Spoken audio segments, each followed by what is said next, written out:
Halo Bapak Ibu, tetap semangat dalam mengerjakan tugas-tugas yang ada di LMS, oke? Sebelum kita membahas tentang unggah tagihan pembuatan rencana aksi, saya ingatkan kepada Bapak Ibu jangan lupa like, komen, dan subscribe YouTube channel saya sehingga saya semakin semangat untuk membagikan tugas-tugas yang ada di LMS, oke? Jadi untuk unggah tagihan pembuatan rencana aksi, Bapak Ibu harus mengunggahnya meliputi ada RPP, ada bahan ajar, media pembelajaran itu berbasis teknologi. Jadi Bapak Ibu bisa menggunakan PowerPoint. Nah, di situ Bapak Ibu boleh menggunakan video pembelajaran. Yang terpenting ada memanfaatkan media teknologi. Kemudian ada juga harus ada LKPD-nya, ada kisi-kisi, instrumen, dan rubrik penilaian. Bapak Ibu, untuk unggah dokumen RPP dan perangkat pertama ini yang disusun harus berdasarkan aturan yang diminta di LMS, yaitu kita mulai membahas untuk rencana aksi 1 milik saya ya, untuk dijadikan contoh oleh Bapak Ibu agar bisa memudahkan Bapak Ibu menyusun unggah tagihan rencana aksi 1 ini, oke? Ini adalah format RPP yang diberikan dosen kepada kami waktu itu. Jadi Bapak Ibu dosen menginginkan supaya penyusunan RPP kemudian ada bahan ajarnya dan juga LKPD-nya sesuai dengan format yang diberikan ini. Jadi ini adalah patokan atau acuan untuk kita menyusun perangkat pembelajaran. Jadi perangkat pembelajaran yang diupload itu sudah saya sampaikan di awal bahwa bukan hanya RPP-nya saja ya Bapak Ibu. Nah, di sini untuk format RPP-nya harus ada satuan pendidikan, kemudian kelas atau semester, materi pokok, alokasi waktu. Nah, di situ ada kompetensi inti, KD, indikator pencapaian, kompetensi, tujuan pembelajaran, materi, kegiatan pembelajaran, penilaian, sampai di model, metode, media, alat, dan sumber pembelajaran. Nah, ini adalah bagi Bapak Ibu yang mengajar masih di kurikulum 2013. Dan Bapak Ibu yang kurikulum merdeka, Bapak Ibu boleh menyesuaikan dengan permintaan Bapak Ibu dosen di masing-masing LPTK. Ini adalah contoh saja di LPTK saya waktu itu. Kemudian untuk format bahan ajarnya harus ada halaman judul, daftar isi, nah di situ ada pendahuluan, deskripsi singkat, petunjuk belajar, ada inti, meliputi tujuan pembelajaran, pokok materi, uraian materi, forum diskusi, kemudian penutupnya ada rangkuman, ada tes formatif, dan daftar pustaka. Kemudian kita lanjut ke format LKPD-nya harus ada beberapa inti di sini, ada judul, identitas, indikator, alat dan bahan, langkah-langkah, hasil percobaan atau hasil pengamatan, analisis data, simpulan atau pertanyaan, scaffolding yang membimbing siswa menemukan konsep, dan daftar pustaka. Kemudian ini adalah format media pembelajaran dan format penilaian. Nah, Bapak Ibu, ini adalah contoh format yang akan kita gunakan untuk menyusun RPP maupun LKPD, bahan ajar, dan lain sebagainya. Nah, sekarang kita langsung melihat contoh RPP dan lain sebagainya atau bahan ajar LKPD milik saya, sehingga bisa dijadikan contoh untuk Bapak Ibu menyusun RPP dan lain sebagainya, oke? Sehingga bisa dijadikan contoh untuk Bapak Ibu menyusun perangkat pembelajaran yang lengkap sesuai dengan permintaan dari Bapak Ibu dosen atau sesuai yang ditulis di LMS. Oke? Untuk itu saya ingatkan sekali lagi jangan lupa untuk like, komen, dan subscribe YouTube channel saya sehingga saya semakin semangat untuk membagikan tugas-tugas yang ada di LMS saya. Oke? Tetap ikuti video saya. Ini adalah RPP aksi 1 yang saya upload di LMS Bapak Ibu. Di sini kita langsung ke RPP-nya. RPP-nya sudah sesuai format itu. Dikatakan bahwa ada identitasnya, kemudian ada KI-nya juga di sini. Nah, di sini saya mengajar mata pelajaran kimia. Dan sudah di awal dari LK 1.2 kalau tidak salah saya sudah menambahkan materi pokok yang akan saya angkat untuk rencana aksi 1 dan rencana aksi 2. Jadi rencana aksi 1 saya akan mengangkat materi pokok tentang larutan elektrolit dan non-elektrolit. Nah, di sini harus sesuai format yang sudah saya bahas tadi, ada KI, kemudian ada kompetensi dasar dan indikator pencapaian kompetensi. Nah, di situ untuk kompetensi dasar dan indikator pencapaian kompetensi, Bapak Ibu saya mau sampaikan bahwa untuk indikatornya harus menyambung atau nyambung dengan kompetensi dasar yang kita ingin ambil di situ. Misalnya punya saya adalah 3.8 menganalisis sifat berdasarkan daya hantar listriknya. Kemudian untuk indikator pencapaian kompetensi di LPTK saya ya Bapak Ibu, waktu itu saya menulisnya ada tentang menjelaskan pengertian dari larutan elektrolit dan non-elektrolit, disampaikan oleh Bapak Ibu dosen bahwa untuk indikatornya tidak boleh di bawah dari menganalisis. Setara atau di atas C4 boleh, jadi menganalisis ini C4 ya Bapak Ibu, jadi boleh setara dengan menganalisis atau di atas menganalisis bisa, tetapi tidak boleh indikatornya di bawah C4. Jadi di sini waktu itu saya sempat ganti untuk indikatornya. Saya gantinya adalah menganalisis sifat larutan elektrolit, elektrolit kuat, lemah, dan non-elektrolit dari percobaan C4, dan menyimpulkan sifat larutan berdasarkan daya hantar listriknya dengan tepat C5.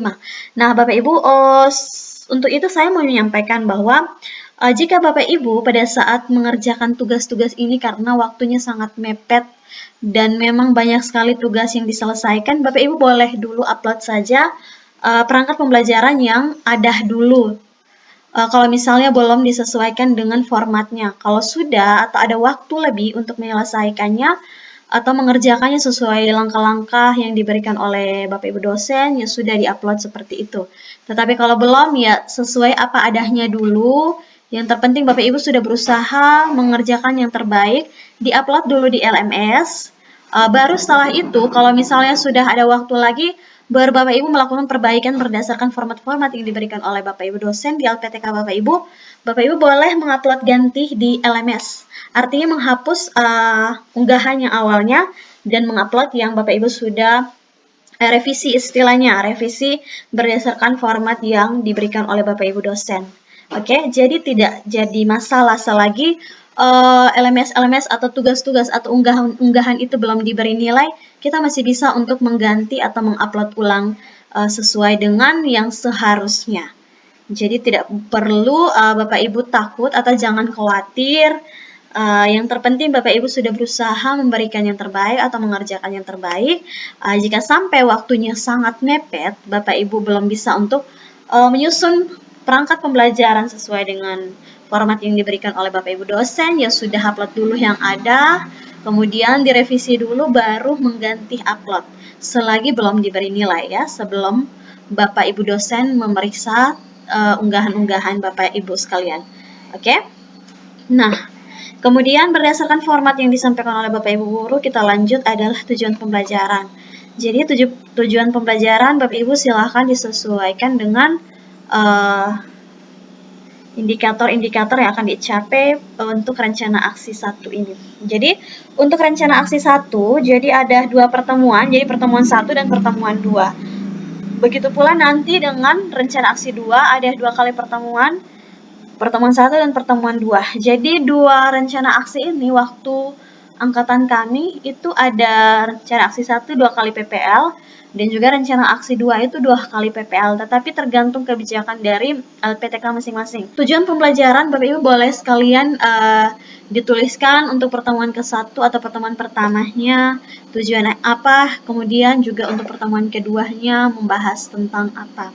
Nah, baru setelah itu kita melihat materi pembelajarannya, Bapak Ibu menambahkan ada materi faktual, konseptual, dan prosedural. Setelah itu kita langsung masuk ke langkah-langkah pembelajarannya. Sudah saya sampaikan bahwa ini adalah rencana aksi 1, karena rencana aksi 1 meliputi pertemuan pertama dan pertemuan kedua, maka langkah-langkah pembelajarannya juga Bapak Ibu bisa pisahkan atau bisa langsung tambahkan memang di langkah-langkah ini dan ditulis ini adalah pertemuan 1 dan mana yang merupakan pertemuan 2, seperti milik saya. Jadi untuk pertemuan 1 indikatornya yaitu merancang pembuatan alat uji daya hantar listrik larutan dan melakukan pemeriksaan alat uji daya hantar listrik menggunakan larutan yang ada di lingkungan sekitar. Nah, di situ Bapak Ibu pertemuan pertama menggunakan model apa? Misalnya, kalau milik saya waktu itu untuk pertemuan pertama saya menggunakan model project based learning untuk aksi 1. Kemudian pertemuan kedua saya menggunakan model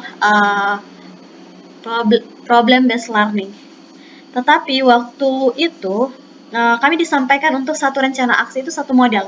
Jadi pertemuan pertama dan pertemuan kedua itu seharusnya itu adalah satu model saja. Tetapi karena kami bersyukur karena dosen-dosen kami baik dan mau mengerti bahwa memang tidak materi pokok yang ini tidak bisa kita paksakan untuk satu model yang sama. Jadi Bapak Ibu dosen tidak menuntut kami untuk menerapkan model yang sama dalam satu rencana aksi. Tapi Bapak Ibu kembali lagi ke LPTK masing-masing ya untuk mengerjakan rencana aksi ini. Jangan berdasarkan pengalaman kami, tetapi harus berdasarkan keinginan Bapak Ibu dosen di LPTK-nya ya.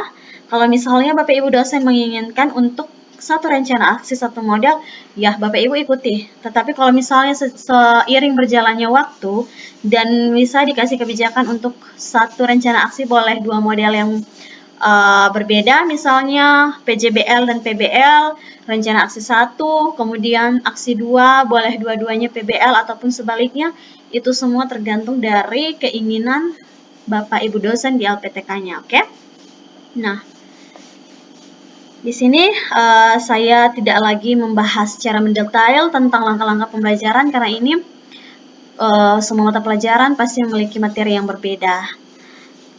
Di situ kita tambahkan kegiatan inti sintaks. Ya, berdasarkan sintaksnya harus muncul. Di situ ada sintaksnya, penentuan pertanyaan mendasar. Ini adalah project based learning, maka sintaks pertama kita sesuaikan. Sintaks kedua kita sesuaikan, yaitu mendesain pertanyaan project. Kemudian sintaks ketiga menyusun jadwal. Keempat memonitor peserta didik dan kemajuan proyek. Sintaks kelima menguji hasil dan sintaks keenam mengevaluasi pengalaman. Jadi untuk kegiatan inti ini juga harus Bapak Ibu tambahkan sintaks-sintaksnya. Mau model PBL atau PJBL, silahkan ditambahkan sintaksnya, baru kegiatannya apa saja dan juga waktunya. Ini sudah Bapak Ibu pasti sudah mengerti dan sudah tahu. Oke. Kemudian untuk kegiatan intinya juga peserta didik di situ harus kelihatan ada refleksi yang dilakukan, kemudian ada evaluasi pembelajaran, kita memberikan bentuk soal post-test kepada peserta didik, kemudian juga sebelum kita pulang harus ada tugas juga kepada peserta didik, barulah kita menyampaikan rencana pembelajaran pada pertemuan berikutnya dan kita mengakhirinya. Ini adalah langkah-langkah pembelajaran di pertemuan 1 untuk rencana aksi yang pertama. Oke. Sedangkan untuk pertemuan kedua, di situ juga Bapak Ibu juga harus menuliskan atau menambahkan sekaligus untuk pertemuan kedua tahap pembelajarannya, kegiatan pembelajaran dan alokasi waktunya. Di sini saya tidak lagi menjelaskan secara detail, cukup Bapak Ibu ingat bahwa di kegiatan inti itu harus memunculkan sintaks dari model Bapak Ibu yang Bapak Ibu angkat di masalah terpilih yang ingin diselesaikan itu. Jadi waktu itu di LK 2.2 dan di LK 2.1 saya ingin menerapkan model pembelajaran PBL dan PJBL. Jadi sehingga model-model ini yang saya akan angkat di rencana aksi 1 maupun rencana aksi 2. Ya, kegiatan inti sintaksnya juga harus muncul. Ini adalah sintaks PBL. Hingga kegiatan penutup juga sama seperti yang tadi di pertemuan pertama, pertemuan kedua juga sama dengan pertemuan pertama bahwa setelah kita melakukan pembelajaran kita harus melakukan refleksi secara menyeluruh tentang pembelajaran pada saat itu, kemudian kita menyuruh peserta didik untuk melakukan rangkuman tentang poin-poin penting yang muncul pada saat pembelajaran dengan cara kita memberikan mereka waktu. Anak-anak, ayo silahkan menulis rangkuman atau apa yang kalian simpulkan dari pembelajaran ini di buku catatan, baru setelahnya kita menunjuk beberapa siswa untuk membacakan rangkuman yang mereka dapatkan dari pembelajaran. Itu wajib kata dosen dan guru pamong. Kemudian kita melakukan evaluasi dengan kita memberikan soal-soal pilihan ganda atau terserah Bapak Ibu isian juga terserah untuk kita menilai hasil pembelajaran yang sudah kita lakukan. Baru setelahnya kita memberikan tugas, menyampaikan rencana pembelajaran pada pertemuan berikutnya, dan mengakhirinya. Nah, di sini Untuk penilaiannya harus lengkap, yaitu penilaiannya ada penilaian pengetahuan, keterampilan, dan juga sikap. Nah, baru setelahnya adalah pendekatan model dan metode. Pendekatannya saintifik, kemudian model pembelajarannya project based learning dan problem based learning. Kenapa ada dua di rencana aksi 1? Karena sudah seperti yang tadi saya sampaikan, bahwa untuk rencana aksi yang pertama, di pertemuan 1 itu saya mengambil model project based learning, kemudian pertemuan keduanya saya memakai atau menggunakan model problem based learning. Metodenya ada tanya jawab, diskusi, praktikum, dan presentasi. Jadi disesuaikan dengan materi yang Bapak Ibu angkat di rencana aksi ini. Kemudian media dan alat dan bahannya, media pembelajaran jangan lupa bahwa harus berbasis teknologi. Jadi Bapak Ibu bisa menggunakan PowerPoint, kemudian ada video pembelajaran, dan juga ada LKPD yang saya gunakan waktu itu.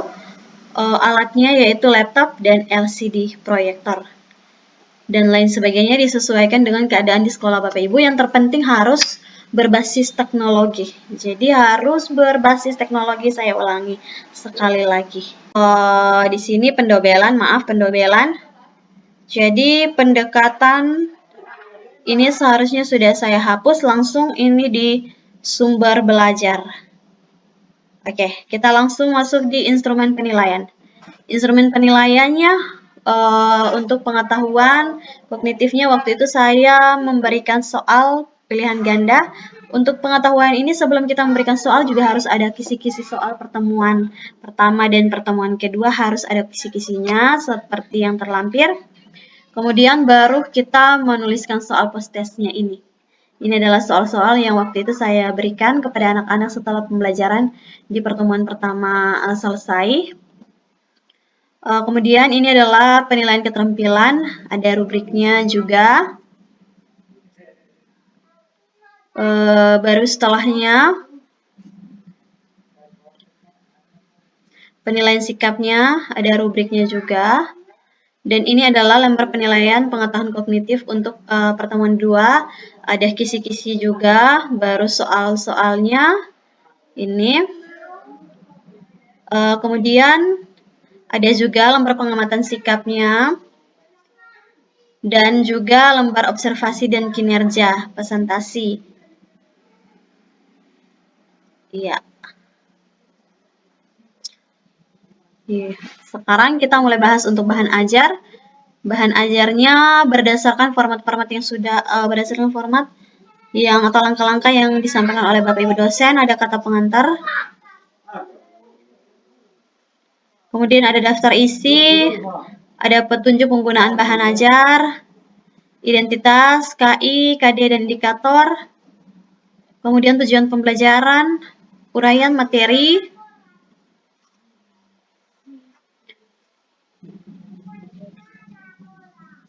forum diskusi, rangkuman, dan soal-soal atau latihan-latihan soal.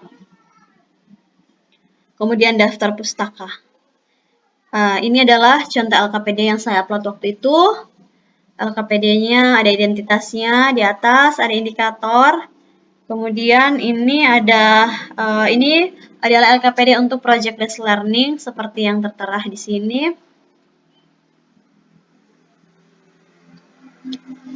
Berdasarkan langkah-langkah project based learning dan harus ada daftar pustaka.